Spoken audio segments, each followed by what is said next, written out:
Hey, welcome back to the Raptors Weekly Podcast. I'm your host, Samson Folk, and today, another episode in the annals of the Consensus series, wherein I ask, I guess typically at this point, it's looking like Americans, what they think of the lone Canadian team in the NBA, and kind of getting a sense for how the media portrays them, how these people see the team. And so you, the Raptors fan who probably listens to this podcast, get to say, I have a better idea of how this team is viewed. And actually, considering I've brought just terrific analysts on so far, maybe some actual insight that you didn't know prior to. And today, one of the better analysts covering the NBA, Nekias Duncan, writer at basketballnews.com, host of the Dunker Spot podcast, and co-host of the ULA podcast. How you doing? I am doing well, man. I am honored to be on with you. You've been doing some killer work over the past couple of years. It's been a joy to follow you. So thanks for inviting me on. You and I both host a podcast with a coach where we learn things from them all the time that we wouldn't otherwise know. Would I be correct in saying that? Yes. As far as like doing a podcast with Steve, how much as far as like set actions, nuances about stuff like that, how much have you learned? I feel like my knowledge has probably doubled in the time that we've been interacting, because like we follow each other on Twitter and like he DM me random like words of affirmation, like, hey, keep going, good work here. Like I'll shoot him some questions either in the DMs or on the timeline, he'll answer them. So like since we've really been interacting, like that's always kind of been our relationship. And now that we're doing the pod, it's always something that he points out and it's like, oh, well, I wouldn't have thought to think of it like this. Or I just didn't notice at all. And so it's honestly, it's less set stuff and more, I guess, player usage in a way. So like it's kind of made me like I still have my opinions on guys or opinions on teams, but like he provides that he has a way of providing an alternative perspective without it being like I'm just gonna be a contrarian. Because ultimately, like he just knows a heck of a lot more than I do. So like if he has a counterpoint, like I'm gonna listen to that because he knows what he's talking about. Like, okay, even if I ultimately disagree with the overall point that he's making, like he's just one of the smartest people I know. There you go. And that's what we're doing today. And that's what you're here for, to give an intelligent and well thought out review of the Raptors. So 20-17, 6-game win streak, albeit against lesser competition than most. Giannis wasn't there for the Bucks game. Utah didn't bring their guys north of the border hardly. Neither did Golden State, yada, yada, yada. Do you think the Raptors' record currently is an accurate reflection of the talent on the roster? I would say yes, but just not in the way that I thought it would be, if that makes sense. Because heading into the year, I was like, okay, if / when this team gets their version of healthy, they're going to have a bunch of switchable guys. They're going to have a bunch of smart defenders. The defense is going to be amazing. Nick Nurse is a really good defensive coach. They're going to throw out a bunch of schemes. They're going to muck it up. They're going to run in transition. I have no idea how they're going to score outside of transition buckets. And then you pull up NBA.com and it's like, oh, cool. The Raptors now have a positive point differential. As you mentioned, like the record is the record right now with the winning streak. And they're a top 10 offense and a bottom third defense. And I'm just like, how on earth has this happened? It's very odd to me. I do think there is talent. There's a level of versatility up and down the roster. So them being like over 500, kind of being in the playoff / play-in hunt isn't a surprise to me. Full transparency, I did not have them as a playoff team this year. Like I just didn't believe the offense was going to be good enough. So I've been wrong to that point. But that's kind of where I'm at with them. Like they're well coached. They're long, they're athletic. They're a fun group, but they're just winning in a way that I didn't anticipate. Okay, so what outpaced your idea of this team? And I'm curious why you think they punch above their weight offensively. Like I do think they have been able to shake loose in transition. Like that's obviously a big part of what they do. Beyond that, Fred VanVleet has taken legitimate steps as a half-court creator. The finishing has gotten better, more comfort as a pull-up 2-point shooter. You know what he does as a 3-point shooter overall. The passing reads have gotten better. Like he should have made an all-star team last year. I understand why he didn't. This year is just a no-brainer case for him because he's taken another step at this point of his career. So like I think that's a big part of it. Pascal Siakam rounding back into form is obviously a big part. And I think it just kind of starts with those two, what they've been able to do offensively, in addition to this is just, again, a team that wants to blitz you in transition anyway. Mm-hmm. Well, I think, yeah, the whole season, they've either been first or second in transition frequency. And the half court offense certainly stabilized a lot since Pascal's return. And then the defense was kind of up and down for a little bit, but that seems to have stabilized at least somewhat. And we'll see how both those things look over the next, like, let's say a 15-game stretch that looks somewhat brutal for the Raptors if everybody is healthy and playing. But you said the no-brainer as far as all-star for Fred VanVleet. Matt Devlin has been saying Freddie all-star like 18 times on the broadcast every single game. And so, yeah, obviously there's a push. I think Raptors Twitter forgot that they only get one vote a day. So they were and they weren't voting on the website. So I think they were absolutely dismayed at the returns of the first voting thing, which is really too bad because there were a lot of tweets put out. And but yeah, anyway, since we're here, the elevator pitch for Fred as the all-star. I know you wrote a great piece. It'll be linked in the podcast article thing that comes out, but I'd like the elevator pitch. Well, if you like a point guard that can knock down threes, can actually score at the rim a little bit, which is helpful because that's not been a thing that he could do in years prior. But if you want a guy that's going to give you 20 points, primarily from the three-point line, pitching in other areas, can play make some to an adequate degree, but is just one of the three best guard defenders in basketball. Like, I think that's your pitch.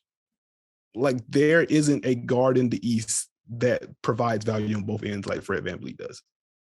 If you were going to, like, when you do a pitch, you want the flashy, like, you want something really flashy to point to, and top 3-point guard defender should actually be like the flashy thing. Of course it isn't. So would you include in that, like, he also, his catch and shoot jumper is as valuable as like a wide open dunk, basically? Like, what it creates as far as points per possession is just because he's shooting over 50%. Isn't that absurd? Yeah, it's freaking ridiculous. And I mean, that's been the other part of like a guy like Pascal coming back, OG Anunoby finally coming back, is that now he gets more of those catch and shoot opportunities. Now, granted, again, I think he's historically a good pull-up shooter. And as we saw in that third quarter against Utah, once he gets rolling, Jesus Christ, like there's only so much you can do when Fred gets into one of his modes. But yeah, it helps that he actually gets to take some easier looks now. And I think that's also helped juice the half court attack. Like, he doesn't have to do literally everything. And even with more of the usage being shifted over to Pascal or to OG, like, they don't have to do everything. If they don't have it, it can just be a random screen from Fred. It's an inverted pick and roll. You can get downhill now. Or it's flip it to Fred. It's a pick and roll with him. Random cut. Like, they just have a way of making it work in the half court right now. I'm not sure what that looks like, looking ahead. Like, what does that look like in a playoff setting when teams can just kind of really game plan for what they want to do? But as of right now, like, they're finding answers, and that's an encouraging sign for them right now. Okay, so they shake loose in transition. They hardly ever get any assists. They turn teams over a whole bunch. They offensive rebound like hell, and they never defensive rebound. Stylistically, what interests you most about these Raptors, and what player do you think is the most essential to that wrinkle? That's a good question. Like, this is the question that you sent the outline to me earlier. But this is the question that I was kind of struggling with, because there's so much that intrigues me with this team. Because again, like, just zooming all the way out, Raptors good, okay. Wasn't my prediction heading into the year, but there was a pathway. I'm not surprised. Raptors good because the offense is and the defense isn't. That's not what I had on my So what intrigues me the most about the team right now is the defense, because I'm still trying to pinpoint exactly, aside from like injuries and you're just playing worse defenders because of COVID and because of injury, like, I'm trying to pinpoint what exactly is the flaw. Like, I do think the defensive rebounding is a big part of it. Like, they just don't have a bunch of guys that can do that. Like, that's part of the downside to not having a legitimate center, or at the very least, Khem Birch being your best legitimate center. There's only so much you can do there. And with a team like this that can flow between a bunch of different schemes, but also they do switch a lot, they do end up with some of their bigger players out on the perimeter at the end of possessions. And like a guy like Fred is gritty, like Gary Trent Jr. Gary Trent Jr. has just surprised me all year long. Like he's just having a much better defensive season than I could have imagined for him. But like you get those guards down there trying to box out and stuff like it just doesn't work all the time, which is understandable. So like I want to see them kind of find some kind of balance there with the scheme and just making sure that they're in position to actually end possession, because once they do, as we mentioned, like they will run and they will blitz you in transition. Something that Zach Lowe brings up all the time with Toronto is that because they switch and they'll have like a Scotty Barnes on a point guard at the end of possession, if they do end it, it's a mismatch on the other end immediately, and they're able to attack off of that kind of thing. So they don't want to lose that, but also they have to end possessions more consistently. So you brought up Gary Trent Jr.'s defense. There was a quote from Khem Birch earlier in the season that probably you didn't hear because, it's a quote from Khem Birch. Those don't get circulated that much. But he had said, you were surprised that Gary Trent Jr.'s defense was better. Khem Birch was like, I've never seen a guy go from bad to good like this. Just straight up said that Gary Trent Jr. was a bad defender prior, even though he had that, that gritty bubble reputation that was probably not really accurate. But that was incredible to me that he did that. And this is something that, Polar, a mutual friend of ours, has been kind of remarking upon, is Gary Trent Jr.'s uncanny ability to strip people of the ball. These are not passing lane steals. These are straight up thieveries, like Kawhi Leonard on Andrew Wiggins or Ben McLemore, right? So what have you thought about his defense so far this year? Well, first and foremost, poor Ben McLemore. That clip is actually, like, in terms of just random NBA moments that I'm going to remember for no good reason, like Kawhi just taking candy from that baby on multiple occasions. It's just that it's a hilarious clip if you haven't seen it. Go do your YouTubes, do your Googles. But yeah, like I just didn't expect this. Like once the trade was made, the Gary Trent Norm Powell trade, like I liked it for Toronto. I was like, okay, you're not going to pay Norm. You get a younger guy in the system that can shoot. And like he's had flashes of being a solid on-ball defender. He was kind of miscast because of the rest of Portland's personnel. So like he was taking on a bunch of wing matchups that he just wasn't equipped for. But like he showed some juice on the ball. Now, how that has turned into him pickpocketing folks consistently and spending like the first month and a half in the season leading the NBA in steals, like that's just not what I had in mind for him. And so that's a testament to him. That's a testament to the coaching staff putting him in position to succeed. Every cliche you want to throw out there, but like legitimately, I just didn't see it coming. Like I love the ball pressure from him. Like he's able to do this. It doesn't feel like he fouls a bunch either. Like I have to check his numbers on that to see like what the steals versus foul ratio, whatever it is for him. But like it doesn't feel like he has a lot of 2 fouls in the first quarter stints. He has 2 fouls at the end of a game. Lots of times. Like, yeah, you're on the ball. He does not foul a ton, especially given his play style, right? Like this is a guy who is constantly mugging folks and the cops never come to his door like, hey, like we saw you. You know what I mean? Your famous quote, obviously, right? We saw you. There's video of what you did. Yeah. Anyway, but yeah, it's kind of a miraculous thing. So we were talking about the defense and, ending possessions, A, contesting at the rim, B. The Raptors are pretty good at dissuading teams from getting to the rim.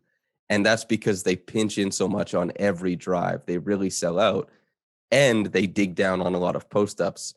But once teams get to the rim, they shoot a really good percentage. And obviously, when you sell out to stop teams from getting to the rim, you're going to open up passes to the corners and above the break for wide open above the break threes. So that's what the Raptors are doing. And so Precious Achiuwa, who was on Miami, that was where you got your start, covering basketball, Miami. And Precious comes to Toronto. And so far this year, per my eye test and per the numbers, has been a positive defender and just a gobsmackingly bad player on offense. What do you think about his move from Miami to Toronto? The way I characterized it at the time when the deal was made was like, I love this opportunity for Precious Achiuwa. And I was intentional about saying that I love the opportunity for him and not necessarily I love the opportunity for Toronto. Like, I think there was, and I think there is a pathway to that working. But I also felt like, again, coming into the year, like I did not project the Raptors to be a playoff team. So I'll be transparent with that. So I was like, hey, they're taking a flyer on a big man that does have some ball skills, that has shown some switchability, both in college and in some stretches in Miami. Like Miami very much wanted to use him as a defensive guy that's going to clean the glass on the offensive end, set some screens, don't do anything else. So I felt like this was going to be an opportunity for him to showcase, okay, can he grab and go on the NBA level? Is that thing he can do consistently, or is this kind of like a parlor trick for him? So defensively, I'm with you. Like I haven't minded him too much. Offensively, it's a case of him doing too much in some cases, and also just the touch just kind of isn't there. The rim finishing is not great if he's not dunking it. And God, the hands just haven't gotten much better from what I saw when he was in Miami, which is a bit of a problem if you want to use him as a role man, because like he's their most athletic big man. So ideally you would like for him to be able to pair with a guy like Fred if he's starting or if he's just coming off the bench and they're playing together. If he has good hands, like he's shown, again, he has some ball skills, like ideally the foundation is there for him to become like a short roll threat, to where you can put it on the deck for a couple dribbles, get to the rim, put it on the deck for a couple dribbles, make a kick out to the corner, just keep the chain moving like that. But the hands are such an issue still. Yeah, it's problematic. But certainly, yeah, it's been really interesting that what he succeeded at most with the Raptors is, the traditional big man stuff, is rim contests, which he's still, I think, he's still very positive as far as a rim contester, as far as like points added, points removed, that kind of stuff, and or points saved, whatever. And as far as like cleaning the glass, and then all that stuff you talked about, like he's got the handle, maybe the grab and go stuff on a team that has Pascal and has Scottie already, and Fred, who, in your piece on Fred, you remarked upon how much better his finishing in transition is than the half court. And that's because he loves to push just as much as any of the big guys. That Precious hasn't really had the opportunity to, spread his wings. And then the roll is maybe the best point, right? Is, as you say, he's extremely athletic. When he catches a lob, you kind of sit back and go, wow, could you imagine throwing this guy lobs more often in the half court? And Louis Zatzman actually did, early on in the season, he did a piece where he looked like, why can't Fred and Precious connect on a lob? Because Precious was getting a lot of lobs. And a lot of it was like, damn, this guy can't catch a pass. You know what I mean? Which is really too bad.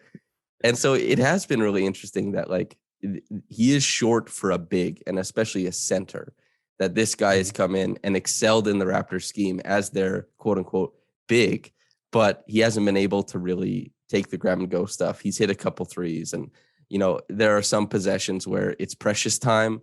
You know what I mean? Like he calls his number, and then there's this hellacious possession where he has the ball for like 12 seconds in a row on offense, and everybody's just like, wow, what is going on here? But it's a mixed bag, to be sure.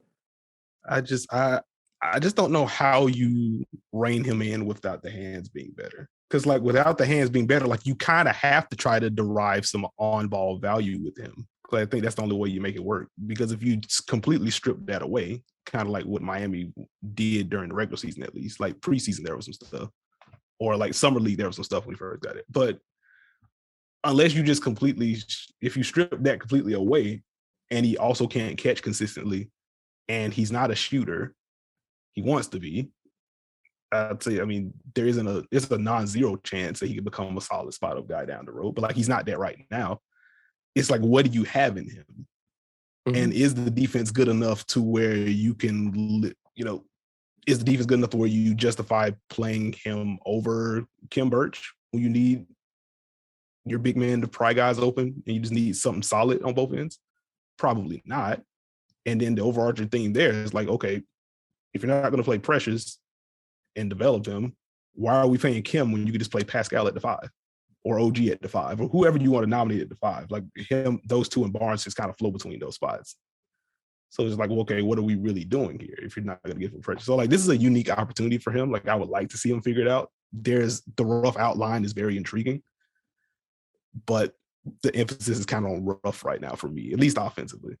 Mm-hmm. Well, yeah, in You know, in the preseason, like every pistol action he was involved in, if the ball touched his hands, that was a shot attempt. Like he was like, "Yep, I'm like, yeah." He's like, "I'm taking the ball. I'm trying to get after it." But you brought up Pascal. You brought up OG as like they could be the nominal five, and even just to speak to how crazy the Raptors rotations have been as of late, like apparently, like this obviously isn't correct, but it speaks to how complex it's been for anybody to tell.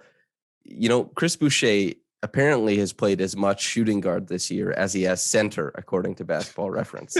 And he's played nearly as much small forward as he has power forward. So obviously positions don't exist, but the fact that this player that, you know, Basketball Reference prior to this was like, this is a guy who plays power forward and center and almost exclusively center. They're now like, I don't know what the hell this guy is. What is he, the 1 through 5 defender? Is he Jesus himself? What is going on here?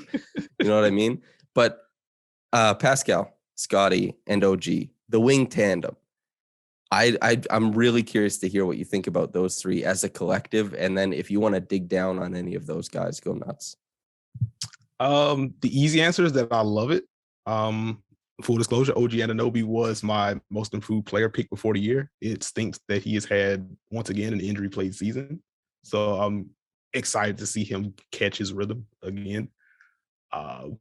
Love OG, love the defense. Would like to see him ramp it up a little bit more. Like I'm giving him a little bit of a grace period since he has been out for so long. So it's going to take some time for him. But when he's firing, like there may be a handful of defenders better than him in the league when he's firing all cylinders. And the offensive improvement was something that I was kind of keyed in on heading into the year. Like, what is this going to look like? What is the footwork going to look like on the pull-up jumper? Will he be able to get into those consistently? What is the finishing? What are the drives going to look like for him? Because we know he's strong. We also know the lift isn't great. Will he develop a little bit of craft to finish at the rim in the half court? Will he be able to draw fouls? And like, it feels like he would answer one question, then another one kind of pop back up. And again, he's been hurt. So a lot of things are still up in the air with him, but I'm still intrigued by OG. I think he's still a really good player. Pascal has just been fun. I love this season for him.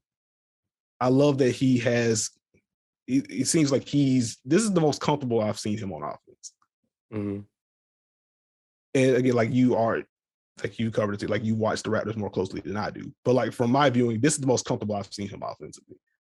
It doesn't seem like there are a lot of wasted dribbles for him. Like as much as people like meme the spin move on Twitter, like it's an effective weapon for him and can get it to either side. But like just the way that he sets guys up makes defenders shift their weight before hitting them with the spin. He's doing it under control. Those extension finishes are back. The passing has improved. So if you have a guy digging down at the nail to try to strip that, like he can kind of abort mission on the spin and just make a kick out to the perimeter. Like he's just so freaking good. And then defensively switching all over the place. And so like he's having an all-star caliber season. Like I don't know if he makes the team this year just because he missed that large block of games to kick things off. And then there was the period where he wasn't shooting well because he's been gone for months. But like he's been that caliber of player, especially during this win streak. And then Scottie Barnes, he's just a fun dude. The fact that he's scoring, period, that's a win for the Raptors already. Mm-hmm. Just what he's able to do in the mid post, what he's able to do off the ball. One of the things that I've noticed during summer league, I'm just like, because I'm not a guy that does a bunch of draft prep. But one of the things I noticed during summer league is like, okay, he is cliche, but he knows how to play basketball. Like if the ball swings to one side, like he's bouncing, he's looking for a cut, he's going to the dunker spot, he's going out to the corner, he's setting a flare for someone, he's spacing the floor correctly. It's like, this is a dude that reads the floor at a level that 19-year-old, 18-year-olds, 19-year-olds just shouldn't be able to do. And so when you already kind of have that foundation for feel and spatial awareness, like that's pretty impressive to me. And then you add in the passing ability. You add in just his size and athleticism in general. And so he's able to get it off of cuts. He's able to clean the offensive glass. He rebounds his own misses. Now, Summer League in particular, like he's showcasing comfort with a pull-up mid-range jumper. And it was like, wait, this isn't what he did at Florida State. And the people that are smarter than me about this stuff said he wasn't doing this in high school either. So where did this come from?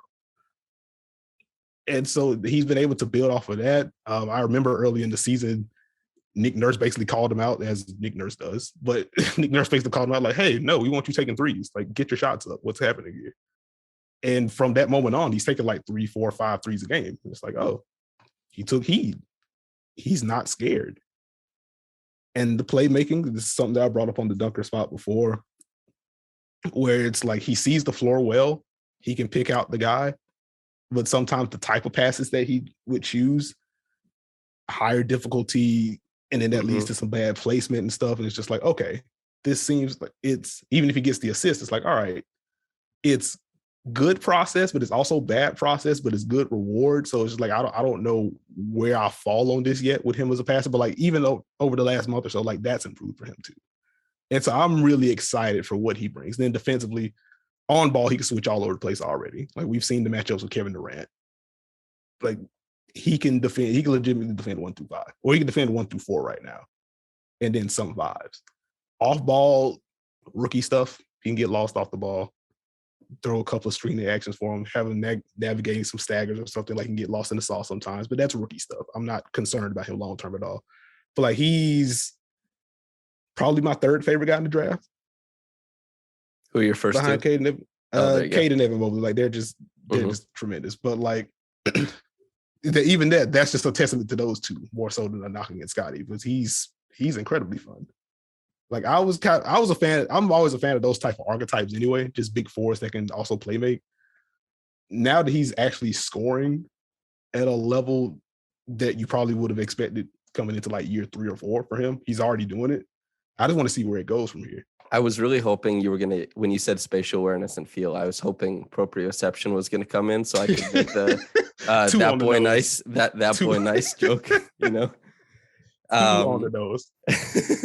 But as far as, Scottie, like the Raptors, we talked about that assist rate at the top of the podcast, and we were saying like, and also the fact that Nick Nurse is like, oh, you want a screen? You don't get a screen. Get me a bucket. And like that has been the ethos for Pascal's star turn, OG's attempt at it, and now Scottie's rookie season. He's just being more and more outrageous with what he asks of these players.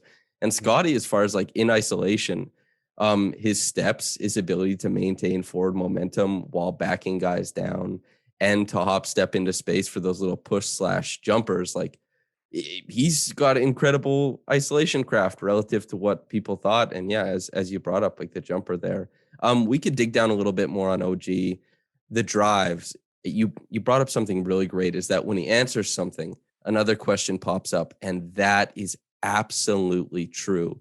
And this year, it's been probably the proliferation of like workout ball. And I know you've noticed this when you watch, is that he gets into a package of moves that basically isolates him and his defender on the floor, and there won't be a pass out of it. It's going to end in a jump shot mostly. Like he gets into workout ball mode. He's in the gym in the summer. He's just doing it during the regular season. And that's led to some like less than good possessions.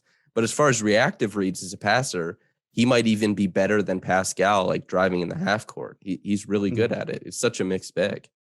And like that was something that popped up early in this film. Jesus, I do sound like a draft dude. But like that's something that popped up early in like year 1 and year 2 with him, when he was strictly an off-ball guy. You hit him on a cut, like he would just make a touch pass to, the quick dump off to a big man, or touch pass to the corner. It's like, oh wait, I don't know if I want him running a pick and roll at all, because like the handle definitely wasn't there year 1 or year 2. It's like, okay, no, this is a smart dude. Like he knows how to play. So like, it's cool that foundation's been there. And now that he's had the ball in his hands a little bit more, like you get to see more of those reactive reads. That's a good point.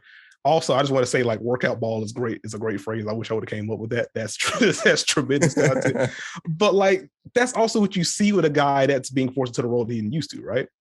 It's like, hey, coming into the year, like, cool, we're going to give you the keys a little bit. Like we gave you a taste of it the second half of the year when you closed out the season averaging like 19 or 20. But now, okay, this is going to be the full thing now. And so now it just kind of gets to the thing where he's like doing the move because he learned how to do the move, versus, okay, my defender is doing this, so here is the counter. And if he does this, here is the next counter. It just feels like, okay, I have the ball 18 feet from the basket. This is what I worked on, without any kind of recollection. So I don't think, like, he's not a selfish guy, but I think it's more so like, okay, I need to be able to win this situation consistently. And then once I commit that to muscle memory, now it becomes a counter versus something that I'm trying to implement right now. So that's just kind of like a natural growing pain for that kind of process, I feel like. So I'm not worried. But yeah, he did kind of start off the year with some 6 of 18s and stuff, and it was like, well, that was Mark. prior to the season. I wrote, and like you wrote too, obviously. Both you and I were like in the, hey, this could be a most improved player situation. And when you looked at what he was succeeding in, basically in his career, and you were trying to glean like creation, like these points of creation that you could inflect and be like, okay, this will be leaned on more and this will be successful. The pull-up vacillated between being elite and just cratering to terrible every year. And then you're like, okay, which is it going to be? And to start the year, it was really bad. He was shooting like 12% on pull-up threes, and he was taking a lot of them for a guy who shoots 12% on pull-up threes. And even last year, I think for the first like 30 games of the season, he didn't hit a pull-up three. It was absurd. And now, obviously, his pull-up, like it's a part of his game. It's something he's worked on, and he deserves it, and he's a good shooter. But as far as how he should be used, something I touched on and something you touched on is like, this is a guy who is everywhere on the floor. And the Raptors have used him in the past as a spacer for other set actions because he's such a good shooter. And they also started using him as a screener because, you know, not to worry anybody, but the Raptors' best roller on the team right now is OG Anunoby, none of their bigs. And so what is the way you'd like to see him used to maximize him? Forget about the Raptors. Let's talk about maximizing OG. What's the pitch? The pitch, like I think it's off ball and then you spread it out. Like I think you could afford to utilize him more as a screener. And why I like that, I agree with you, he is their best roller, which it's both a testament to him and an indictment on the actual big roster. But like I like it for OG in particular, because if you're looking at him screening for someone, like you zoom out, like if he's setting a screen for if he's setting a screen for Fred, or if he's setting a screen for Pascal or whatever, like naturally, if he's the role man, you just kind of think, okay, the defense is going to switch this. Like you're not going to play drop coverage with OG as the role man, right? So it works because if you do switch, he's so freaking strong. Like he wants to win with strength-based moves anyway. So if you do get like a soft switch where a window for pocket pass is open, he has good hands. He can turn.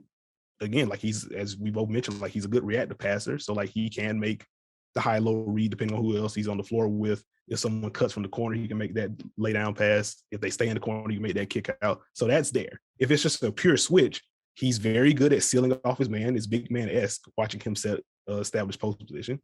He can do that and just kind of grind dudes down.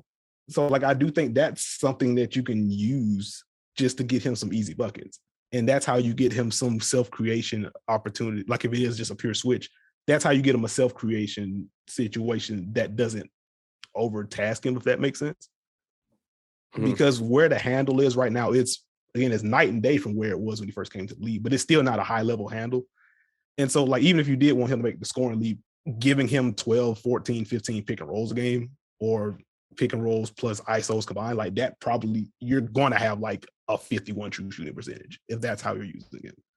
But if you get him screening and rolling, he's already attacking against kind of a bent defense. Even if you're asking him to self-create, he's catching the ball 8 feet from the basket. He has the release point on the turnaround jumper that he's gotten more comfortable with. Like he can sprinkle that in. He can bully a dude if it's a smaller guy. And again, if it's a pocket, like he can get to the finish or he can make the pass from there. And like you're getting the best of OG on the ball kind of without putting too much on his plate.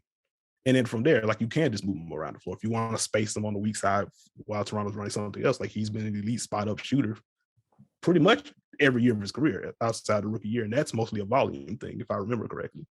So that's probably how I would build it out with him, at least until the handle really does improve. A good blueprint, and one I'm comfortable with, one I've preached before. So hell yeah to that. As far as parting shots, is there anything you think the people of Toronto, or whoever listens to this podcast, who knows who that might be, but is there anything you want to let them know about? Nothing new in particular. If I can plug the Dunker Spot really quickly. Hell yeah. We just had the 1-year anniversary pod. We did talk about Toronto a little bit. The pod before that one was volume 3 of our rookie report that we've been doing like once a month, where we just had to check in on some of the top guys in the rookie class. So we've talked about Scotty Barnes all 3 times. So check out that episode if you did not listen to it. I think it's about 10 or so minutes of Scotty Barnes talk. So check that out. As you mentioned, like I recently wrote an article breaking down Fred VanVleet's all-star case. Like the Raptor fans that watch him know why he should be an all-star. And again, probably should have won one last year. But if you want like some film and or numbers to back you up if you're arguing with people online, like that article's for you. So those would probably those would probably be my two things. Weapons for you Raptors fans. Yes, absolutely. There we go. Courtesy of Nekias Duncan. Nekias, thank you so much for giving me the time, man. Thanks for having me on, man. We gotta do it again sometime. Hell yeah. All right, listener. Hope you enjoyed it. The sweet stylings of Nekias Duncan's basketball thoughts. And we're going to get out of here. So thanks for tuning in, whether you got into it in the morning or at night. Have a blessed day and goodbye.